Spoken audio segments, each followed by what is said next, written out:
राशिद अली की आवाज में दैट वाज तूफान सिख कुड़ी फ्रॉम द मूवी अतरंगी रे AR रहमान की कॉम्पिटिशन 8 बजकर पूरे 20 मिनट्स हो चुके हैं। सैटरडे का दिन 2 जुलाई 2022। Welcome back once again. This is Leela with the programme Misty Subah. Tune इन किया है आपने नॉर्थ बंगाल और सिक्किम का number 1 FM station radio Misty 94.3 FM and Misty Subah लेकर वंस अगेन मैं यहाँ आपके साथ कनेक्ट बिल्कुल हो गई हूँ। और आज शनिवार का दिन है तो डॉक्टर्स लाइव प्रोग्राम अब शुरू हो चुका है। आज हमारे साथ हमारे स्टूडियोज में रेडियो मिस्टी के स्टूडियोज में मौजूद है रेटिना सर्जन डॉक्टर सोमनाथ चक्रवर्ती और आए हैं रेटिना इंस्टीट्यूट ऑफ बंगाल से प्रधान नगर शिलीगुड़ी से। तो सर सबसे पहले तो आपका वेलकम है to radio Misty. Thank you Leela. Misty Shubha. Thank you so much sir. Misty Subah आपको भी। और आज जिस बारे में हम बातें करने वाले हैं वो है डायबिटिक रेटिनोपैथी। और कोई सवाल आपके हो तो आप जरूर भेज सकते हैं 7477790022 के जरिए या फिर कॉल कर सकते हो और डायरेक्टली हमारे एक्सपर्ट हमारे डॉक्टर से बात कर सकते हो 0353254512 या फिर 0353254512 के जरिए। वेल डायबिटिक रेटिनोपैथी ये नाम सुनकर ये वर्ड सुनकर आप थोड़ा सा कंफ्यूज जरूर हुए होंगे। वेल आपको कंफ्यूज होने की कोई जरूरत नहीं है। आज हम जान ही लेंगे कि ये क्या है, कैसे होते हैं, सिम्टम्स क्या रहते हैं, सारी बातों को हम आहिस्ते आहिस्ते जानने वाले हैं। सबसे पहले सर आपसे मेरा सवाल यही रहने वाला है कि डायबिटीज में ब्लाइंडनेस का क्या कोई खतरा होता है? थैंक यू लीला। बहुत इंपॉर्टेंट क्वेश्चन है। हम सब जानते हैं कि डायबिटीज एक महामारी की तरह हिंदुस्तान में फैल रहा है। अभी चाइना में सबसे ज्यादा डायबिटिक पेशेंट्स हैं दुनिया में, लेकिन 2030 तक हिंदुस्तान में ही दुनिया के सबसे ज्यादा डायबिटिक पेशेंट्स होंगे। ऐसा कहा जाता है कि 3 में से 1 हिंदुस्तानी को इस वक्त शुगर है, डायबिटीज। उसको नॉर्मल लोग शुगर ही बोलते हैं। तो अब सवाल ये है कि डायबिटीज मरीजों को हम पूछे तो वो लोग जानते हैं कि भाई हमको हर तीसरे महीने पे शुगर चेक कराना चाहिए, मेरा हार्ट अटैक हो सकता है, मेरा किडनी फेल हो सकता है। लेकिन शायद कई लोगों को ये पता नहीं कि एक डायबिटिक मरीज को नॉर्मल इंसान के कंपैरिजन में 25 गुना ज्यादा रिस्क है अंधा हो जाने का, क्योंकि डायबिटीज में कई आंखों की बीमारी का रिस्क बहुत बढ़ जाता है। डायबिटीज में आपको कम उम्र में कैटरैक्ट यानी मोतियाबिंद हो सकता है। डायबिटीज में ग्लूकोमा यानी आंख का प्रेशर बढ़ के आंख का नस सूखने का खतरा भी बढ़ जाता है। पर ये सबसे ज्यादा जो सबसे चिंता का विषय है और जिससे ज्यादातर डायबिटिक मरीज इस वक्त अपना रोशनी खो रहे हैं वो है डायबिटिक रेटिनोपैथी। डायबिटिक रेटिनोपैथी हर 5 डायबिटिक में से 1 पेशेंट को अभी हो रहा है। और ये एक ऐसा बीमारी है कि सही टाइम से उसको अगर डायग्नोज ना किया जाए तो आप कितना भी इलाज कर लीजिए, उसमें रोशनी जो जा चुकी है वो वापस लाना बहुत मुश्किल होता है। तो आप शायद जानना चाहेंगे अब रेटिनोपैथी का क्या मतलब है। वही हम लोग एक बार डिस्कस कर रहे थे। आप भी जैसे अभी आपने पूछा और शायद कई लिसनर्स भी बोलेंगे कि हमको मोतियाबिंद के बारे में पता है, ग्लूकोमा के बारे में पता है, ये रेटिनोपैथी क्या है। तो रेटिनोपैथी जो है ये शब्द 2 शब्दों से बना है, रेटिना और पैथी। पैथी का मतलब होता है बीमारी, तो रेटिना का कोई बीमारी है जो डायबिटीज से हो रहा है। अब रेटिना क्या है? रेटिना हमारे आंख का जो है अंदरूनी स्तर है, वो हमारा जो ब्रेन है उसी का एक अंश है। आप ऐसा समझ लो कि अगर आपका आंख एक कैमरा है तो जैसे कैमरा में एक फिल्म होता है जो हमको तस्वीर खींचने में मदद करता है, तो रेटिना जो है हमारे आंख का फिल्म है। तो आप जो भी चीज देख रहे हो, आपका आंख का लेंस, कॉर्निया, ये सब जो है लाइट को, बाहर की दुनिया के लाइट को रेटिना पे फोकस करता है। रेटिना लाइट को पकड़ के या कैप्चर करके ब्रेन में ऑप्टिक नर्व के थ्रू भेजता है। यानी कि अगर आपका रेटिना खराब हो जाए या कुछ बीमार हो जाए तो आपके आंख में भले ही लाइट अंदर जाए, वो ब्रेन तक पहुंचेगा ही नहीं, क्योंकि लाइट को पकड़ने का काम रेटिना करता है। अब इसमें एक ही और चीज है, जैसे मैंने शुरू में ही कहा कि रेटिना ब्रेन का अंश है। तो अगर आपका लेंस खराब हो जाए, जिसे मोतियाबिंद बोलते हैं, जिसमें आपका प्राकृतिक लेंस जो है वो ओपेसिफाई हो जाता है, माने वो क्लियर नहीं रहता है, तो उसमें हम सभी को पता है कि आप जाके एक फेको सर्जरी करा के अपना लेंस को बहुत जल्दी बदल सकते हो और आपकी रोशनी वापस भी आ जाएगी। लेकिन अगर आपका रेटिना खराब हो जाए, आज तक रेटिना ट्रांसप्लांट पॉसिबल नहीं है। यानी कि आपका रेटिना अगर ज्यादा खराब हो गया है तो जो रोशनी आपकी चली गई है उसको वापस लाना बहुत मुश्किल है।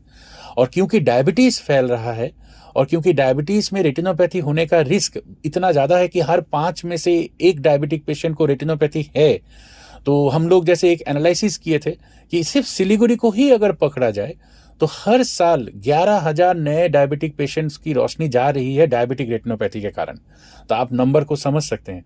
अब सोच लीजिए ये 11,000 लोगों को अगर हम सही टाइम पे डायग्नोस करके ट्रीटमेंट ना करें तो आज भी 2022 में ये लोग सब अंधेपन की तरफ जा रहे हैं, तो दे विल बिकम ब्लाइंड। तो ये बहुत बड़ी चिंता की बात है, क्योंकि हम लोग जो आंख के डॉक्टर्स हैं, हम लोग देखते हैं पब्लिक को बेसिकली ये कॉन्सेप्ट है कि आंख में कुछ प्रॉब्लम हुआ तो मैं लेंस ऑपरेशन करा लूंगा, मैं एक फिको सर्जरी करा लूंगा, या मैं एक चश्मा ले लूंगा तो मुझे जरूर दिखेगा। हाँ, ये सच है, अगर आपको मोतियाबिंद है या पावर का प्रॉब्लम है तो इतने से आपका प्रॉब्लम जरूर हल हो जाएगा। लेकिन अगर आपको डायबिटीज है और उससे आपका रेटिना में बीमारी हो गया है तो आपको ना तो मोतियाबिंद ऑपरेशन से मदद मिलेगी ना चश्मे से, और आप सही टाइम पे नहीं आए तो आप एक्चुअली ब्लाइंड हो सकते हैं। तो आगे सर से और भी सारी बातें होंगी। डॉक्टर सोमनाथ चक्रवर्ती आज हमारे साथ स्टूडियोज में मौजूद हैं, रेटिना सर्जन हैं, और आज हम जिस बारे में टॉपिक पे बातें कर रहे हैं ना वो है डायबिटिक रेटिनोपैथी। आपसे मेरा अगला सवाल ये रहने वाला है कि डायबिटीज में रेटिनोपैथी होता क्यों है? बिल्कुल, तो लीला ऐसा है कि डायबिटीज हमको कैसे नुकसान पहुंचाता है। तो लोग सोचते हैं मेरा शुगर बढ़ गया तो इसीलिए मैं मर जाऊंगा, मेरा हार्ट अटैक हो जाएगा। गलत नहीं है, पर इसमें थोड़ा सा एक और चीज समझना जरूरी है। जब आपके शरीर में शुगर, हाई ग्लूकोज लेवल हो रहा है तो उसमें कई सारे केमिकल चेंजेस बॉडी में होने लगते हैं। इसका सीधा असर आपके शरीर के जो ब्लड वेसल्स हैं, तो वो रक्त कोशों पे, जो है कोश नहीं बोलना चाहिए, वो तो रेड सेल हो गया, माने जो ब्लड वेसल्स हैं उसके ऊपर पड़ता है। उससे रेड जो ब्लड वेसल्स हैं उसमें दो चेंजेस हो सकते हैं। एक, वो ब्लड वेसल्स लीक करने चालू करेंगे तो आपके शरीर में छोटे छोटे हेमरेजेस यानी ब्लीडिंग होने लगेंगे, या तो आपके ब्लड वेसल्स बंद हो जाएंगे। अगर आपके ब्लड वेसल्स बंद हो जाए तो सोचिए कोई एक ऑर्गन ले लीजिए, कोई भी शरीर का एक अंश ले लीजिए, तो ब्लड वहां तक पहुंचेगा ही नहीं, यानी कि उसको ऑक्सीजन का अभाव होने लगेगा, वो पार्ट ऑफ द बॉडी, वो जो ऑर्गन है वो मरने लगेगा। तो शरीर के सबसे छोटे कुछ ब्लड वेसल्स जो हैं वो रेटिना में होते हैं, क्योंकि रेटिना आप सोच सकते हैं आंख इतना छोटा है, उसका एक छोटा सा अंदर का पार्ट है, तो उसमें बहुत सारे ब्लड वेसल्स होते हैं और वो बहुत पतले ब्लड वेसल्स होते हैं। इसीलिए जब डायबिटीज से हमारे शरीर के ब्लड वेसल्स नष्ट होने लगते हैं या इफेक्टेड होने लगते हैं तो सबसे पहला जो ब्लड वेसल्स इफेक्ट होते हैं वो रेटिना के ही हैं। इसको हम लोग डॉक्टरी लैंग्वेज में माइक्रो एंजियोपैथी बोलते हैं। माइक्रो एंजियोपैथी माने छोटे ब्लड वेसल्स का बीमार हो जाना। तो ऐसे शरीर में 3 जगह है जहां पे छोटे ब्लड वेसल्स होते हैं, जैसे रेटिना जो डायबिटीज से खराब हो सकते हैं, जैसे रेटिना, आपके किडनीज जिसे हम लोग नेफ्रोपैथी बोलते हैं, और आपके हाथ और पैर के जो एक्सट्रीमिटीज हैं, डिजिट्स माने फिंगर्स वगैरह, जिसके कारण कई लोगों को डायबिटीज से पैर का माने घाव हो जाते हैं, उनको पता नहीं चलता है, पैर डायबिटिक फुट जिसे बोलते हैं। तो ये तीनों माइक्रो एंजियोपैथीज जो हैं ये शुगर में पहले होता है। अगर फिर भी किसी का शुगर ठीक से कंट्रोल ना हो तो उसके बाद में जो बड़े ब्लड वेसल्स हैं, मैक्रो एंजियोपैथीज, वो स्टार्ट हो जाते हैं, जिसमें आपका हार्ट अटैक हो सकता है, ब्रेन में स्ट्रोक हो सकता है, लेकिन वो बाद में होगा। उससे पहले आपके ये छोटे ब्लड वेसल्स इफेक्ट होने लगेंगे।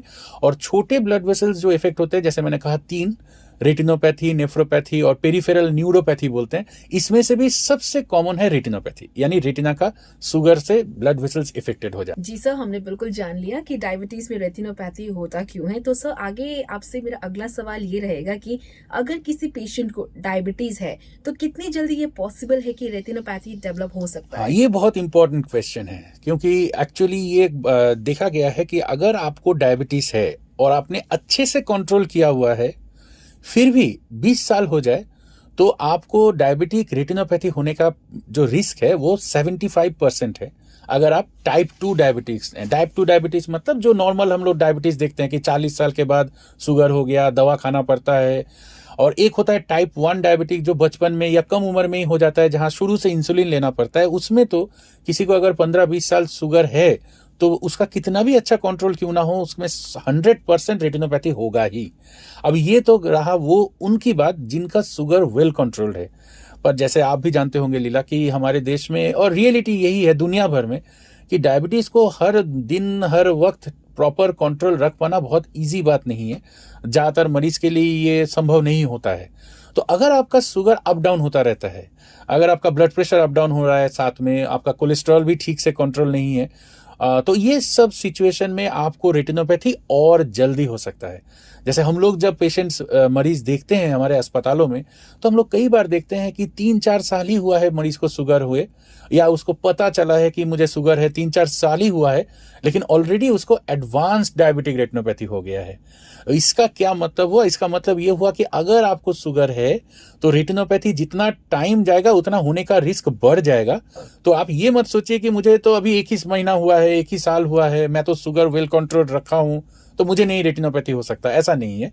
आपको अगर डायबिटीज है तो रेटिनोपैथी होने का रिस्क बहुत ज़्यादा है, और वो वक्त के साथ बढ़ता ही चला जाता है, जिसके चलते हम लोग बोलते हैं कि जिसको भी डायबिटीज है उसको नियमित रूप से अपना रेटिना का जांच कराना जरूरी है, ताकि उसको रेटिनोपैथी है या नहीं वो पता चले। तो सर से आपने जाना कि अगर किसी पेशेंट को डायबिटीज है तो कितनी जल्दी ये रेटिनोपैथी डेवलप होता है। तो सर की बातों को ध्यान से सुने, जहां पे वो फोकस करने की कोशिश कर रहे हैं, जिस जगह पे वो ज्यादा स्ट्रेस देने की कोशिश कर रहे हैं, उसको थोड़ा ध्यान से सुनेगा और अकॉर्डिंगली आप अपने लाइफ में उसको यूज भी कीजिएगा। वेल, कोई स्टेप इन कर चुके हैं शो के तीसरे आवर में, 9:05 भी हो चुके हैं और देखते देखते टाइम कितनी जल्दी बीत जाता है समझ में बिल्कुल नहीं आता है। और आज सैटरडे का दिन है, 2 जुलाई 2022। बातें हो रही है रेटिना सर्जन डॉक्टर सोमनाथ चक्रवर्ती से, और आज जिस बारे में हम बातचीत कर रहे थे वो है डायबिटिक रेटिनोपैथी। अब तक हमने जाना कि ये होता क्या है, इसके क्या कॉजेस रहते हैं, इसमें पेशेंट के ब्लाइंड होने के क्या चांसेस रहते हैं, या फिर ये कितनी जल्दी डेवलप होता है। तो बहुत सारे क्वेश्चंस को सर कर चुके हैं आंसर, और ऐसा नहीं कि अभी खत्म हो गया है, बिल्कुल भी नहीं। अभी और भी सारे सवाल सर से मैं करने वाली हूँ, और आपके कोई सवाल है तो फिर आप पूछ सकते हैं व्हाट्सएप के जरिए 7477790022 के जरिए। तो कुछ और सवाल है सर आपसे जो हमें करनी है, तो फिलहाल आपसे जानना चाहेंगे कि डायबिटिक रेटिनोपैथी के सिम्टम्स क्या रहते हैं सर। ओके, तो लीला ऐसा है कि जैसे हम लोग हमेशा सोचते हैं कि अगर मेरा आंख में कुछ तकलीफ होगा, कुछ भी बीमारी होगा, तो मुझे पता चल जाएगा। या तो मेरा आंख में खुजली होने लगेगा, आंख लाल हो जाएगा, पानी आने लगेगा, या तो मुझे देखने में दिक्कत होगी, मैं पढ़ने में मुझे दिक्कत होगी। तो अनफॉर्चुनेटली सबसे ज़्यादा जो चिंता की बात है वो ये है कि डायबिटिक रेटिनोपैथी में एडवांस स्टेज में भी पेशेंट को हो सकता है कोई तकलीफ ना हो। ये बहुत कॉमनली हम लोग देखते हैं कि ये पेशेंट हमारे पास आया है सुबह, वो ये कहता है कि मैं तो कल शाम को भी टीवी में सीरियल वगैरह देख के रात में सोने गया, देखिए सुबह से मुझे एकदम से नहीं दिख रहा है। और ऐसा सुन के जैसे जब उनको पता चलता है कि भाई आपके आंख में खून आ गया है, डायबिटिक रेटिनोपैथी बहुत एडवांस स्टेज में है, और हो सकता है अब इलाज करने से भी आपको वापस पूरा नॉर्मल लाइट नहीं आएगा, तो वो लोग सदमे में चले जाते हैं, क्योंकि वो ये मान ही नहीं पाते हैं कि ऐसा भी कोई बीमारी हो सकता है जहां मुझे एकदम से मेरी रोशनी जाए और उसके एक दिन पहले भी मेरा रोशनी नॉर्मल हो। पर डायबिटिक रेटिनोपैथी में ये पॉसिबल है। हाँ, ये जरूर है कि रेटिना में कुछ बीमारियां, कुछ सिम्टम्स हैं जो होने से शायद आप सोच सकते हैं कि आपको रेटिना का प्रॉब्लम है। जैसे अगर अचानक से आंख के सामने काले दाने दाने मच्छर जैसे, मकड़ी के जाल जैसे, या फिर इस तरह बाल जैसे कुछ दिखने लगे जिसे हम फ्लोटर्स बोलते हैं, या फिर आंख के सामने बिजली का चमक जैसे आने लगे जिसे हम फ्लैशेस बोलते हैं, या फिर कोई आंख के ठीक सामने कोई काला स्पॉट दिखे, तो मैं जहां भी देख रहा हूं कुछ एक ब्लैक स्पॉट आके चीज को थोड़ा ऑब्स्ट्रक्ट कर रहा है, जिसे सेंट्रल स्कोटोमा बोला जाता है, या सीधा लाइन टेढ़ा दिख रहा हो। अगर ऐसे कुछ प्रॉब्लम्स आपको हो रहे हैं तो बहुत चांस है कि आपको रेटिना का प्रॉब्लम है। लेकिन ये भी लोगों को समझना बहुत जरूरी है कि आपको हो सकता है रेटिना का प्रॉब्लम हो और फिर भी इसमें से कोई भी सिम्टम्स ना हो। इसीलिए जिसको भी डायबिटीज है उसको ये नहीं सोचना चाहिए कि मुझे कुछ प्रॉब्लम होगा तभी मेरा रेटिना चेकअप करना चाहिए, तभी मुझे समझ में आएगा कि हाँ भाई रेटिनोपैथी है। ऐसा हो भी सकता है कि आपको डायबिटीज हो, रेटिनोपैथी भी हो चुका हो और आपको कोई प्रॉब्लम ही ना हो। तो सर आगे आपसे ये भी जानना चाहेंगे कि जो आई चेकअप होता है वो कब कब करवाना सही रहता है, मतलब कितने इंटरवल्स में करना इज गुड? कोई एज बैरियर होता है या फिर सर्टेन एज पहुंचने के बाद आई चेकअप कराओ, ऐसा कुछ? ठीक, तो देखिए ऐसा है कि नॉर्मली तो हर डॉक्टर यही कहेगा कि साल में एक बार आप हेल्थ चेकअप करा लीजिए, साल में एक बार आई चेकअप करा लीजिए। और हम जानते हैं, हम लोग खुद डॉक्टर्स भी ये नहीं कराते हैं, तो इट इज़ नेचुरल कि अगर मुझे कोई तकलीफ नहीं है तो मेरा इच्छा नहीं होगा कि मैं जाके चेकअप करूं। तो वो मैं पॉइंट समझ सकता हूं। लेकिन मुझे लगता है कि जिनको डायबिटीज है या जिनको 40 साल के ऊपर एज हो चुका है उनको थोड़ा सा ये सावधानी बरतना चाहिए, क्योंकि जैसे मैंने कहा कि देखिए अगर आपको मोतियाबिंद का प्रॉब्लम है वो तो देखिए जैसे ही शुरू होगा आपको पता चलेगा। आपको या तो शाम को पढ़ने में दिक्कत होगी, नाइट ड्राइविंग में दिक्कत होगी, या देखने में थोड़ा बहुत दिक्कत होने लगेगा। लेकिन जैसे रेटिना हो गया, रेटिना की बीमारी, जैसे स्पेशली जिनको शुगर है, जैसे हम लोग सुबह से बात कर रहे हैं कि उनका रेटिना खराब होकर वो ब्लाइंड हो सकते हैं, उसी तरह ग्लूकोमा एक और बड़ा प्रॉब्लम जिसे हम लोग बोलते हैं साइलेंट थीफ ऑफ विजन, कि आपको कुछ पता नहीं चलेगा और एकदम से आपकी ब्लाइंडनेस हो सकती है। तो ये सब बीमारी को पकड़ने का एक ही तरीका है कि साल में एक बार आपका कंप्लीट आई चेकअप हो। और कंप्लीट आई चेकअप जिसे हम कॉम्प्रिहेंसिव आई चेकअप बोलते हैं, उसमें क्या है, सिर्फ चश्मा टेस्ट नहीं होता है, उसमें आपका आंख का प्रेशर नापा जाएगा, आपके आंख में ड्रॉप डाल के एक बार थोड़ा सा बाकायदा आंख के अंदर का भी चीज देखा जाएगा। 30-40 मिनट ही लगता है। लेकिन अगर आपको शुगर है, अगर आप 40 साल के ऊपर एज है, अगर आपको माइनस पर है, आपको ब्लड प्रेशर है, या फिर आपके फैमिली में किसी को रेटिना का प्रॉब्लम था या ग्लूकोमा का प्रॉब्लम था, तो कम से कम इन 5-6 सिचुएशन में आपको साल में एक बार जरूर कॉम्प्रिहेंसिव आई चेकअप कराना चाहिए।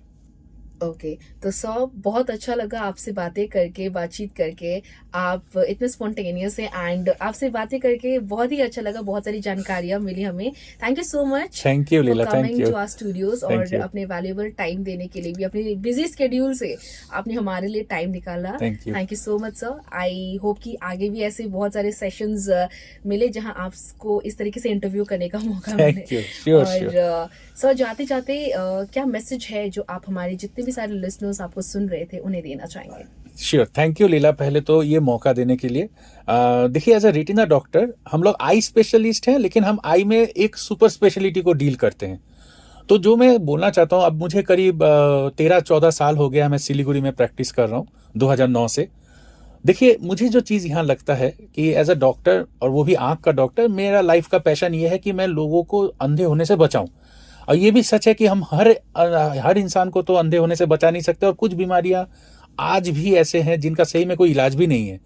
लेकिन ये भी सच है कि कई बीमारियां ऐसे हैं जिनको अगर सही टाइम पे पकड़ लिया जाए तो उनका इलाज से बिल्कुल इंसान को अंधे होने से बचाया जा सकता है, जिसे हम बोलते हैं प्रिवेंटेबल ब्लाइंडनेस, जो ब्लाइंडनेस अवॉइड किया जा सकता है। तो जैसे ये बहुत अच्छा लगता है मुझे कि लोगों को अब ये बहुत कॉन्फिडेंस है, पब्लिक को, सोसाइटी में, कि अगर मुझे मोतियाबिंद है या चश्मे का प्रॉब्लम है तो मैं कहीं भी जाके अच्छे से इलाज करा सकता हूँ। और ये सच भी है कि नॉर्थ बंगाल में बहुत अच्छे कैटरेक्ट का ट्रीटमेंट होता है। हमारे इंस्टीट्यूट में तो ग्लास फ्री कैटरेक्ट भी होता है, जो डॉक्टर गांगुली ने पहले बताया होगा। तो ये चीज डॉक्टर्स बहुत अच्छे से डील कर रहे हैं और पब्लिक भी इसके बारे में अवेयर है। लेकिन जो चीज का अवेयरनेस बिल्कुल नहीं है वो ये है कि डायबिटीज बहुत बढ़ रहा है, और डायबिटीज मरीजों को रेटिनोपैथी और इस तरह के प्रॉब्लम हो रहे हैं। जैसे मिस्टर मनोज ने कहा, उनको रेटिना प्रॉब्लम था, वो अभी ब्लाइंड हो चुके हैं। तो लोगों को ये पता नहीं है कि इसका भी ट्रीटमेंट है। आज अगर सही टाइम पे रेटिनोपैथी का डिटेक्शन हो जाए तो 95% हम गारंटी दे सकते हैं कि आपका रोशनी नहीं जाएगा। 30% चांस है कि आपकी जो लाइट कम हो गई है वो वापस भी हम कर सकते हैं। तो लोग सोचते हैं रेटिना का बीमारी हुआ मतलब या तो ब्लाइंड हो जाएंगे, या तो उनको पता ही नहीं है कि रेटिना का बीमारी करके भी कुछ है। तो हम ये आज सिर्फ एक ही मैसेज देना चाहेंगे कि अगर आपको शुगर है तो आप जैसे हर तीसरे महीने पे जाके ब्लड टेस्ट कराते हो, कम से कम साल में एक बार आप एक बार जाके अपना आंख का रेटिना जांच भी कराइए। इसके लिए आप मेरे पास आइए ऐसा बिल्कुल नहीं है, आप अपने घर के पास जो आंख के डॉक्टर हैं उनके पास जाइए, वो लोग भी अच्छे से स्क्रीन करके आपको बता सकते हैं आपका रेटिना ठीक है या नहीं। ठीक है तो फिर 1 साल बाद फिर दिखा लीजिए। इसका वेट मत कीजिए कि नहीं अभी तो ठीक ही है, कोई तकलीफ नहीं है, मैं अब क्यों जाऊं, क्योंकि आपका हो सकता है शुरू में प्रॉब्लम ना हो और फिर भी प्रॉब्लम अंदर स्टार्ट हो गया हो। क्योंकि जितना अर्ली हम डिटेक्ट करेंगे उतना हम आपके आंख को बचा सकते हैं। So the gist is to see clearly, check early. Thank you so much sir, that was lovely. और आप सभी ने भी शायद सर की बातों को ध्यान से सुना होगा, और इसी के साथ हम बढ़ेंगे आगे, सुनेंगे अगला track. Thank you so much sir once again for being with us today. 9:13 हो चुके हैं और अरमान मलिक की आवाज में फर्राटा हम एंजॉय करेंगे। गुनगुनाते रहो।